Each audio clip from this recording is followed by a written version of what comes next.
తెలంగాణ ఎన్నికల్లో BJP speed పెంచిందా? జాతీయ నేతల వరుస పర్యటనలతో బీజేపీలో జోష్ వస్తోందా? పోటీలో వెనుకబడిందనే భావన చెరిపేయడానికి ప్రయత్నిస్తున్నారా?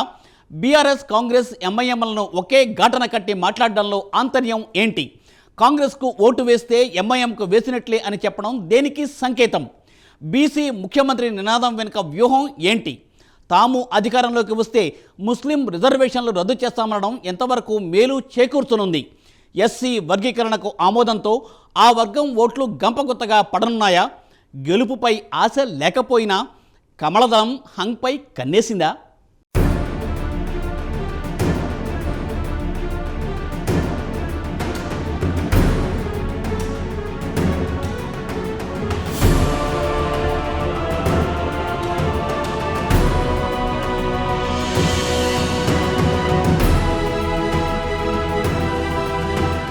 తెలంగాణ ఎన్నికల ప్రచారంలో బీజేపీ స్పీడ్ పెంచింది. జాతీయ నేతలు ఒక్కొక్కరుగా రాష్ట్రాన్ని చుడుతున్నారు. ప్రధాని మోదీ నుంచి కేంద్ర మంత్రుల వరకు సుడిగాలి పర్యటనలు చేస్తున్నారు. బండి సంజయ్, కిషన్ రెడ్డి, ఈటెల రాజేందర్, కె లక్ష్మణ్ లాంటి రాష్ట్ర నేతలు కూడా విస్తృతంగా ఎన్నికల ప్రచారంలో పాలు పంచుకుంటున్నారు. బండి సంజయ్ తాను పోటీ చేస్తున్న కరీంనగర్ నియోజకవర్గంలో కన్నా ఇతర నియోజకవర్గాల్లోనే ఎక్కువగా పర్యటిస్తున్నారు. గతంలో ప్రజా సంకల్ప యాత్ర చేసిన దృష్ట్యా బండి సంజయ్ రాష్ట్ర వ్యాప్తంగా గుర్తింపు గల నేతగా పేరు తెచ్చుకున్నారు. దీంతో చాలా మంది తమ నియోజకవర్గంలో ప్రచారానికి బండి సంజయ్ను ఆహ్వానిస్తున్నారు. మరోవైపు బీజేపీ మిత్రపక్షం జనసేన అధినేత పవన్ కళ్యాణ్ కూడా ప్రచార రంగంలోకి దిగారు. మిత్రపక్ష అభ్యర్థుల కోసం జనసేనాని సైతం సుడిగాలి పర్యటనలు చేస్తున్నారు. ఇంకోవైపు మాదిగ రిజర్వేషన్ పోరాట సమితి అధ్యక్షులు మందకృష్ణ మాదిగ కూడా బీజేపీ కూటమి గెలుపు కోసం పర్యటిస్తున్నారు. మందకృష్ణ మాదిగ కోసం బీజేపీ అధినాయకత్వం ప్రత్యేక హెలికాప్టర్ను కూడా ఏర్పాటు చేయనుందని సమాచారం.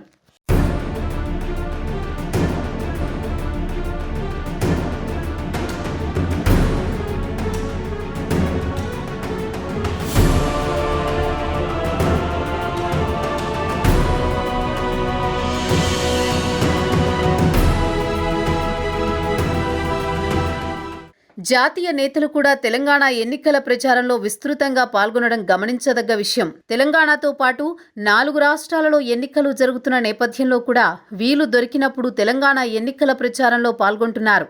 ముఖ్యంగా ప్రధాని నరేంద్ర మోదీ, పార్టీ జాతీయ అధ్యక్షులు జేపీ నడ్డా, అమిత్ షాలు ఎక్కువసార్లు ప్రచారంలో పాల్గొన్నారు.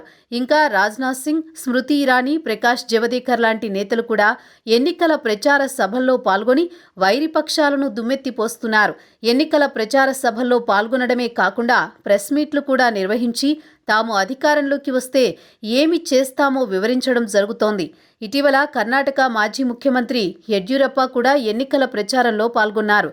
కాంగ్రెస్ పార్టీ కర్ణాటకలో తాము ప్రకటించిన మేనిఫెస్టోను అమలు చేస్తోందని, తెలంగాణలో కూడా అధికారంలోకి వస్తే తాము ప్రకటించిన పథకాలు తప్పక అమలు చేస్తామని చెప్పడంతో దీనికి కౌంటర్గా బీజేపీ కర్ణాటకకు చెందిన నాయకులను రంగంలోకి దింపుతోంది. కర్ణాటకలో కాంగ్రెస్ పార్టీ అధికారంలోకి వచ్చిన తర్వాత మేనిఫెస్టోలో ప్రకటించిన అంశాలు అమలు చేయడం లేదని చెప్పడానికి ఆ రాష్ట్ర నేతలు సైతం ప్రచారంలో దింపుతోంది. దీంతో కార్యకర్తలలో జోష్ నింపడానికి ప్రయత్నిస్తోంది.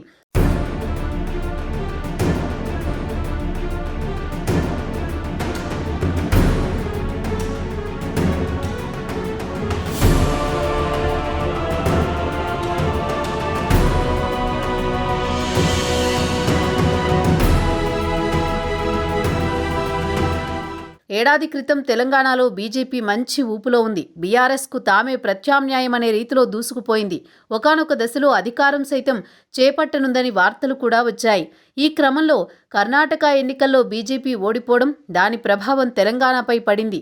సరిహద్దు రాష్ట్రం కావడంతో కర్ణాటక ఎన్నికల ఫలితాల ప్రభావం తెలంగాణపై పూర్తిగా పడింది. దీనికి తోడు మూలిగే నక్క మీద తాటికాయ పడ్డట్లు రాష్ట్ర అధ్యక్షుడిగా బండి సంజయ్ని తొలగించారు. దీంతో బీజేపీ ఢీలా పడిందనే భావన సర్వత్రా వ్యక్తమైంది. బండి సంజయ్ బీజేపీ పగ్గాలు చేపట్టిన తర్వాత రాష్ట్ర వ్యాప్తంగా బీజేపీ శ్రేణులలో మంచి ఉత్సాహం వచ్చింది.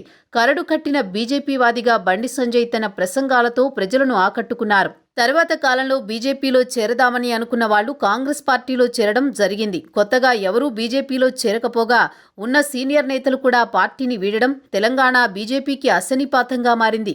దీంతో ఢీలా పడిన పార్టీలో జోష్ నింపడానికి జాతీయ నేతలు విస్తృతంగా పర్యటిస్తున్నారు. కార్యకర్తల్లో పార్టీ వెనుకపడిందనే భావన చెరిపివేయడానికి జాతీయ, రాష్ట్ర స్థాయి నేతలు విపరీతంగా ప్రయత్నిస్తున్నారు.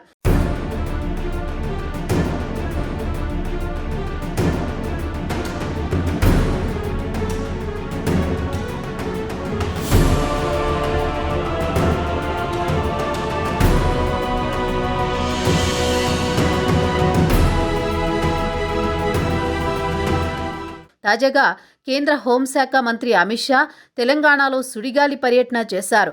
పర్యటనలతో పాటు ప్రెస్ మీట్లు కూడా నిర్వహించి పార్టీ మేనిఫెస్టోని వివరిస్తున్నారు. బీజేపీ నేతల ఎన్నికల ప్రచారంలో భాగంగా ఎక్కువగా కేసీఆర్ కుటుంబ పాలనపై విమర్శలు చేసేవారు. తాజాగా అమిత్ షా చేసిన కామెంట్లు ఇప్పుడు హాట్ టాపిక్గా మారాయి. బీఆర్ఎస్, కాంగ్రెస్, ఎంఐఎం పార్టీలు మూడు ఒక తానులో గుడ్డలే అనే విధంగా మాట్లాడి కొత్త రకం ప్రచారానికి నాంది పలికారు షా. ఇప్పటి వరకు కాంగ్రెస్ పార్టీనే బీఆర్ఎస్, బీజేపీ, ఎంఐఎం ఒకటేనని ప్రచారం చేస్తోంది. ఇప్పుడు అమిత్ షా తాజా ఆరోపణలతో తెలంగాణ ఎన్నికల ప్రచారం కొత్త పుంతలు తొక్కుతోంది. కాంగ్రెస్ పార్టీకి ఓటు వేస్తే ఎంఐఎంకి వేసినట్లే అని అమిత్ షా అనడం వెనుక వ్యూహం ఉందని రాజకీయ పరిశీలకులు అభిప్రాయపడుతున్నారు. ఓట్లు పోలరైజేషన్ కోసమే అమిత్ షా ఈ విధంగా వ్యూహాత్మకంగా మాట్లాడినట్లు తెలుస్తోంది. బీఆర్ఎస్, కాంగ్రెస్, ఎంఐఎంను ఒకే ఘాటిన కట్టడం బీజేపీకి ప్లస్ అయ్యే అంశంగానే చెప్పొచ్చు. ముఖ్యంగా హిందూ ఓటు బ్యాంకును కొల్లగొట్టడానికి అమిత్ షా ఈ తరహా విమర్శలు చేస్తున్నారని రాజకీయ పరిశీలకులు చెబుతున్నారు.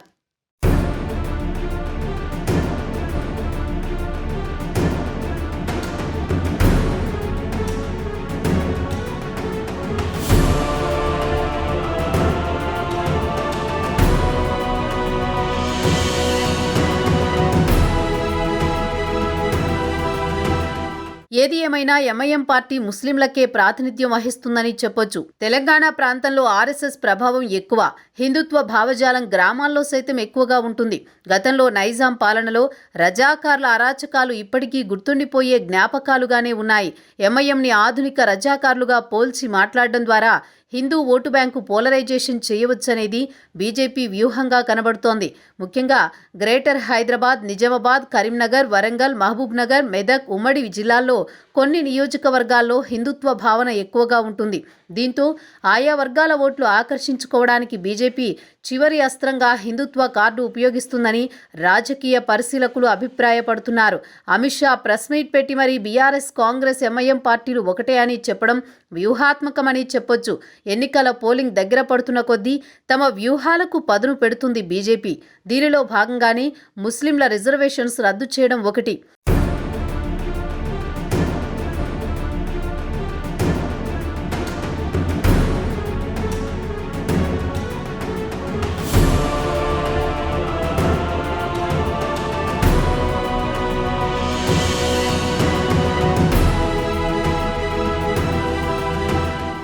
తాము అధికారంలోకి వస్తే తెలంగాణ ప్రభుత్వం ఇస్తున్న 5% ముస్లింల రిజర్వేషన్ను రద్దు చేస్తామని అమిత్ షా కరాఖండిగా చెప్పడంతో బీజేపీ హిందుత్వ ఎజెండా పక్కన పెట్టలేదని సంకేతమిచ్చినట్లు అయింది.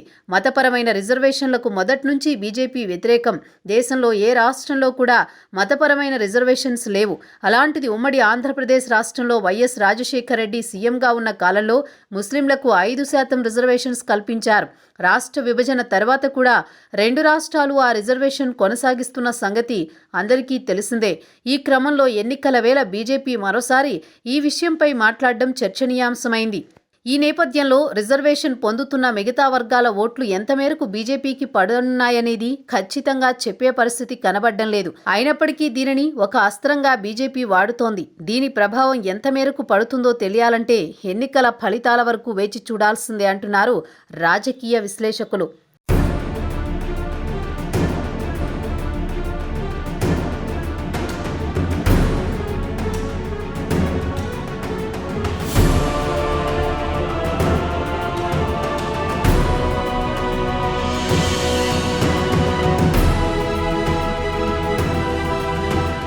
మరోవైపు బీజేపీ బీసీ ముఖ్యమంత్రి నినాదం ఎత్తుకోవడం కూడా వ్యూహంలో భాగంగానే చెప్పొచ్చు. ఉమ్మడి ఆంధ్రప్రదేశ్లో ఒక్కసారి కూడా బీసీ ముఖ్యమంత్రి కాలేదు. జనాభాలో సగం పైగా ఉన్న బీసీలు రాజ్యాధికారానికి దూరంగా ఉన్నారు. తెలంగాణలో బీసీ సామాజిక వర్గాలు అధికంగా ఉండడంతో బీజేపీ తాజా ఎన్నికల్లో బీసీ సీఎం నినాదం ఎత్తుకోవడం కూడా ఒక వ్యూహంగానే విశ్లేషకులు చెబుతున్నారు. తాము అధికారంలోకి వస్తే తప్పకుండా బీసీనే సీఎం చేస్తామని మొదటగా అమిత్ షా ప్రకటించిన తర్వాత మేనిఫెస్టోలో కూడా ఆ అంశం చేర్చారు. మొదటి నుంచి తెలంగాణలో హిందుత్వ భావజాలం బీసీ సామాజిక వర్గాల్లో ఎక్కువగా ఉంటూ వస్తోంది. ముఖ్యంగా మున్నూరు కాపు, యాదవ, గౌడ, ముదిరాజ్, పద్మశాలి వర్గాల్లో హిందుత్వ భావన ఎక్కువగా ఉంటుంది. దీనికి నైజాం పాలన కూడా ఒక కారణంగా చెప్పొచ్చు. తెలంగాణ బీసీ నేతల్లో బండి సంజయ్, కె లక్ష్మణ్, ఈటెల రాజేందర్, ధర్మపురి అరవింద్ లాంటి ఫైర్ బ్రాండ్ నేతలున్నారు. బీసీ సామాజిక వర్గాలు ఎంత మేరకు బీజేపీ వైపు ర్యాలీ అవుతారో వేచి చూడాల్సిందే.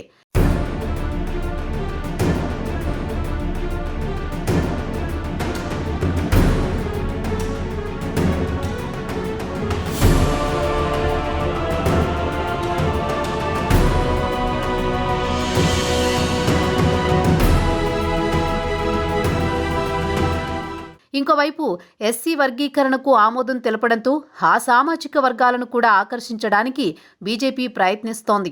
దశాబ్దాలుగా నానుతున్న ఎస్సీ వర్గీకరణకు కమిటీ వేసి తన వాగ్దానాన్ని నిలుపుకుంది. దీంతో మాదిగా, దాని ఉపకులాలు బీజేపీకి ఓట్లు తెస్తారనే భావన బీజేపీ శ్రేణుల్లో ఉంది. మందకృష్ణ మాదిగను కూడా ప్రచారంలోకి దింపారు. అయినప్పటికీ ఈ విషయంలో మాదిగ సామాజిక వర్గ ఓట్లు ఎంత మేరకు పడతాయో ఖచ్చితంగా చెప్పలేని పరిస్థితి. కానీ దీంతో ఎస్సీలలో ఒక వర్గం దూరం కానుంది. అయితే ఎంతో కాలం పెండింగ్లో ఉన్న వర్గీకరణ అంశాన్ని ఒక కొలిక్కి తెచ్చినట్లయింది. ఇది కూడా బీజేపీకి ఉపయోగపడే వ్యూహాత్మక ఎత్తుగడగా రాజకీయ వర్గాలు చెబుతున్నాయి. దళితుల ఓట్లు చీలిక ఎలా ఉంటుందనేది ఇప్పుడు చర్చనీయాంశంగా మారింది. బీఎస్పీ కూడా రంగంలోకి ఉండడంతో దళిత ఓటు బ్యాంకు గంపగుత్తగా ఒక పార్టీకి పడే పరిస్థితి లేదనేది రాజకీయ పరిశీలకుల వాదన. బీఎస్పీ రాష్ట్ర అధ్యక్షుడిగా మాజీ ఐపీఎస్ ఆర్ఎస్ ప్రవీణ్ కుమార్ గట్టిగా కృషి చేస్తున్నారు. ఐపీఎస్కు రాజీనామా చేసి మరీ రాజకీయ రంగంలోకి దిగారు ఆర్ఎస్ ప్రవీణ్ కుమార్.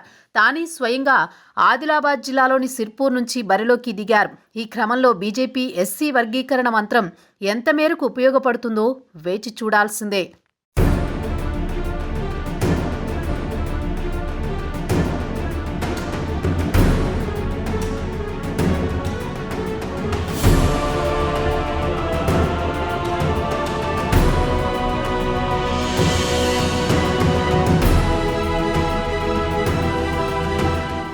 ఈ రాజకీయ పరిణామాల మధ్య బీజేపీ అధిష్టానానికి గెలుపుపై ఆశ లేనట్లు తెలుస్తోంది. దీంతో హంగుపై కన్నువేసింది.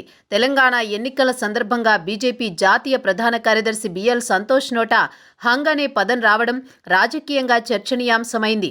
దీంతో తెలంగాణలో బీజేపీ అధికారానికి ఆమడ దూరంలో ఉన్నట్లు వాళ్లకు వాళ్లే అంగీకరించినట్లయింది. ఈ క్రమంలో ఎలాగైనా హంగ్ ఏర్పడే విధంగా చూడాలని రాష్ట్ర నేతలకు సూచించినట్లు వార్తలు వచ్చాయి. ఒకవేళ హంగ్ ఏర్పడితే బీజేపీనే కింగ్ మేకర్ అవుతుందనేది బీజేపీ పెద్దల ఆలోచనగా తెలుస్తోంది. దీంతో హంగ్ వచ్చేలా సీట్లు సాధించాలని రాష్ట్ర నేతలకు ఆదేశాలు జారీ చేశారని రాజకీయ పరిశీలకులు చెబుతున్నారు. దీనికి అనుగుణంగానే బీజేపీ 20 నుంచి 25 స్థానాలైనా గెలిచేటట్లు ప్రణాళికలు సిద్ధం చేసుకుంది. అదే వ్యూహంతో ముందుకు వెళుతోందని ఆ పార్టీ ప్రచార సరళిని చూస్తే అర్థమవుతోంది.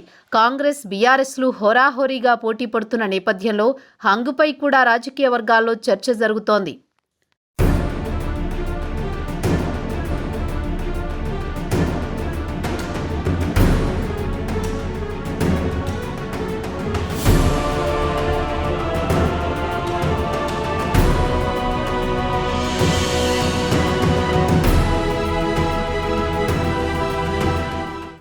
రాజకీయ పార్టీల వ్యూహాలు, ప్రతి వ్యూహాలతో తెలంగాణ ఎన్నికల ప్రచారం కొత్త పుంతలు తొక్కుతోంది.